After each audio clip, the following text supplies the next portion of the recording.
Rose Inc came out with a new foundation called their Softlight Skin Smoothing Liquid Foundation. And after their skin tint being a total flop for me, I was really intrigued to see if the more matte, medium coverage, oil absorbing, non-comedogenic, that word's hard to say, claims of this foundation are true and if it's worth it, because it is a $54 foundation. They also have a fair olive shade, so we will see about that as well. A lot of interesting things to get to, so let's get into it.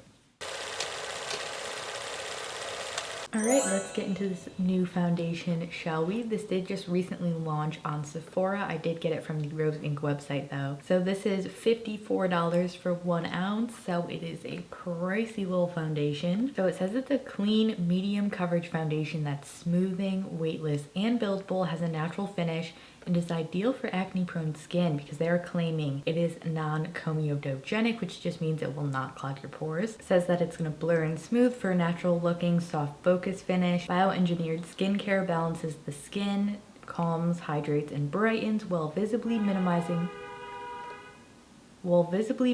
pores, blemishes, redness, and excessive oil for custom fit coverage. And we have 31 shades. I got the shade 2N Fair Neutral, which says neutral or olive undertone. So I'm really excited to see if it does have olive undertones like their concealer. It just comes in their standard Rose Inc packaging, which is recyclable. This bottle I think is beautiful. It's very Rose Inc. Also feels very luxe, which I feel like it should for the price. You're getting a frosted glass bottle and you have a pump on this foundation, which is great. Who doesn't love a pump? This is called the Softlight Skin Smoothing Liquid Foundation, by the way. So it says to shake well and then blend in with your fingers or a brush. I will be using it with a sponge though. I'm so interested in this because of the oil absorbing claims. They said that it's good for acne prone skin, and it also says that it's more of like a medium buildable coverage with more of a satiny matte finish. So I feel like that's really rare, especially in the clean beauty space, or just recently over the past year. Most foundations have been coming out, they've been more radiant or dewy. So if you're combo or oily, I feel like we finally maybe have a win here. So I'm gonna start with 1 pump of product.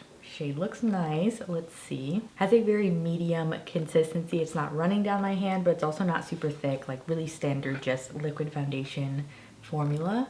I'm gonna start by dabbing this on my skin. I think I can already tell by putting this on, it does actually have an olive undertone. I see a slight just like greenness in it, which is making me really excited. So I'm gonna go in with my sponge. It does not say to use a sponge, but we're just gonna see. Okay, so there was the first light layer. I think the sponge definitely sheared out the coverage, but it really evened my tone and the texture, the finish. It's really soft, satiny matte formula. Let's go on this side of my face. Try to use a little bit more over here. It is blending beautifully, by the way, like kind of just melting right into the skin. Taking a little bit more on my sponge, we're gonna build that up on my nose. First impression so far, it looks so freaking smooth on my skin. Like it's just really blurring everything out. Building up a little more coverage on the side of my face, right where I have that redness. So that 1 pump did not go all the way to my forehead. It just did this lower part of my face. I did build it up though. With the sponge, it's giving more on like a light medium type of coverage, but it seemed to be buildable when I did add more product on top of it. In terms of the shade, I feel like it's maybe slightly a little bit neutral leaning. Like you can tell I have a little bit more yellow tones going on in my chest, but it's definitely one of my closest matching foundations that I own, which is amazing.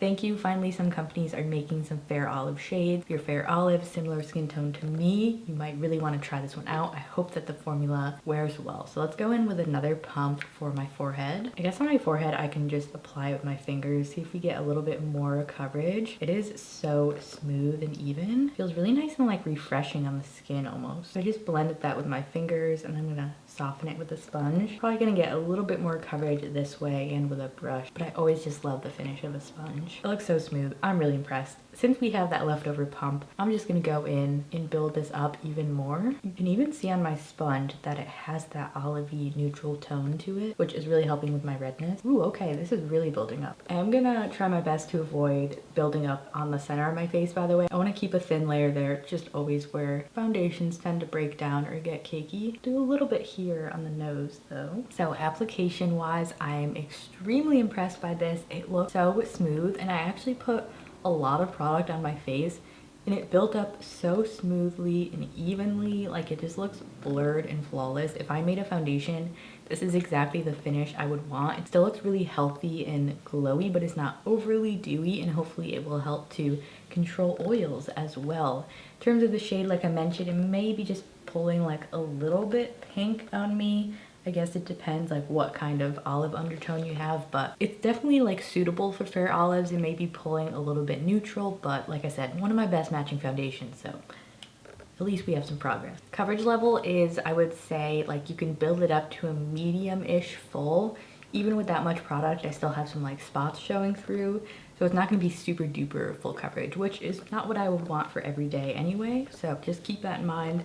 It did say it was medium, so it's staying up to those claims. For concealer, I'm going to use my Haus Labs concealer in Fair Golden. I did just do a review video comparing this with the new Makeup by Mario concealer if you were curious. But yeah, we need this. I feel like my dark circles are popping right now. I'm only going to keep it on the under eyes because I don't want to interfere with the foundation on the face. Alright, so I don't want to interfere with the foundation by doing any other cream, so we're just going to go in and set using the Dermablend loose setting powder. I'll use this under my eyes in a very thin layer on the face because I always set my foundations, but I'm going to keep it thin so we can see if it creases up, cakes up, any stuff that we do not want in a foundation formula. Taking that on a big fluffy brush. So Rose Inc does not have a powder yet. I feel like that's probably coming soon from them, especially now that they have a foundation. So here's what we're looking like with just a light layer of setting powder. If you have combo to oily skin, you're gonna absolutely love this finish because it's so blurred. It has this soft satiny matte finish, like not adding dewiness to my face, which I love. Do a little bit of bronzer. I'm gonna use the Chantecaille. This is the Real Bronze in Sienna. If you like the RMS blush formulas, you would really like this bronzer. I feel like they have a really similar like glowy finish to them. Speaking of the RMS blush, I'm gonna use mine in French Rose because, you know, I just cannot put this down. So flattering, especially if you have fair, neutral, cool, or olive skin.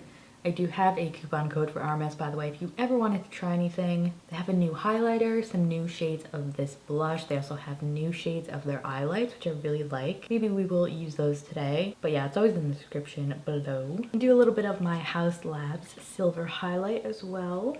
Go full, just flattering cheek colors. So usually by this point, some foundations may have settled into my smile lines, but I'm not noticing anything too crazy. Like, it settled a little bit, but honestly way better than most foundations do. Rest of the makeup is on. This will be the start of the wear test. It's 2:47, so we'll call it 3. I'll wear it to the end of the night and see how everything goes. The more I'm looking at the shade, I'm like, I feel like you can tell when you really just like compare the tones in my chest to my face.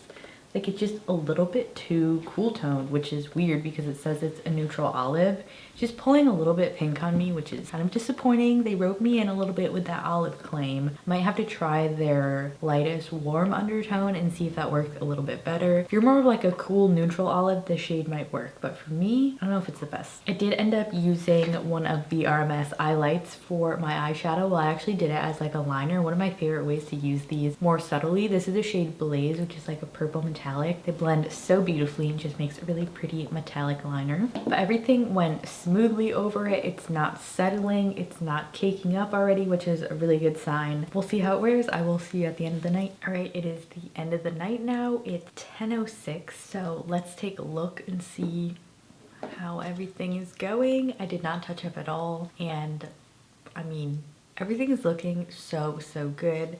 I went on a walk, I had a beanie on, and I don't think that anything has worn off. I actually feel like it almost gets better throughout the day because you start more matte, and then like this level of oil right now for me is really good for having my foundation on for 7 hours. Like, it still just looks healthy and it's not too oily, so I feel like the oil absorbing claims were pretty true. I do still have some oil breaking through, but significantly less than I do with a lot of other foundations. Another thing that I noticed, which is really positive, is the lack of sinking into my smile lines. Like, it did a little bit, but honestly I'm used to way more, and it just looks really good. The other thing I'm noticing is I do have a bit of bunching right on my chin, which happens so often to me, so I don't totally mind that because I don't feel like that really appeared until sort of like these last couple hours things were starting to slide around. But the evenness of everything, like it did not wear off. I was laying down, like it just stays on your face so well. I'm honestly kind of amazed by it. I also did use quite a lot of product, which was really interesting to see. Around my nose looks really good too. That's usually the telltale signs. It's like, did it bunch up?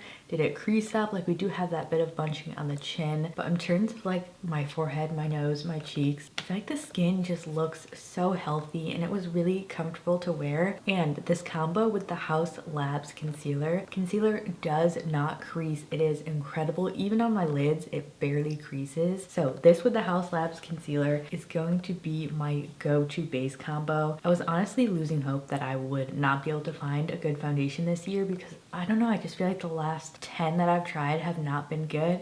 Just been using my go-tos, but this is such a hit. I am really excited about it because it just sounded so good. It sounded like something I would like. I feel like if you have like combo to oilier skin, if you prep with like a matte primer, this is totally gonna be like a winner for you. I actually feel like this is versatile though, where anyone would really enjoy this. Maybe not if you have very dry skin and you like a dewy finish, but if you don't mind a more satin matte finish, I would really recommend checking this out. The coverage level is great. Sits right at medium, but it's very buildable. This is like an everyday foundation type of formula. I'm so excited to continue using it. It looks so good. I have honestly not been this happy with my base makeup in a very long time. It's just looking good. And I feel like if I touched up right now, I could go even longer and still have the rest of the face look good. So I might end up getting a different shade. I don't know, I feel like I got used to this shade as the day went on. Maybe I'll try the Fair Warm shade. Rose Ink, thank you for this gem. This is so good. It's pricey, but honestly, like the wear test, it shows. This is so worth it in my opinion. Can't emphasize enough that it's one of the best foundations I've tried this year. Well, this turned out really well. I hope you enjoyed watching and found it helpful. Don't forget to give it a thumbs up if you did and subscribe, and there'll be 2 videos on the screen here. Watch one of these next and I'll see you there. Bye.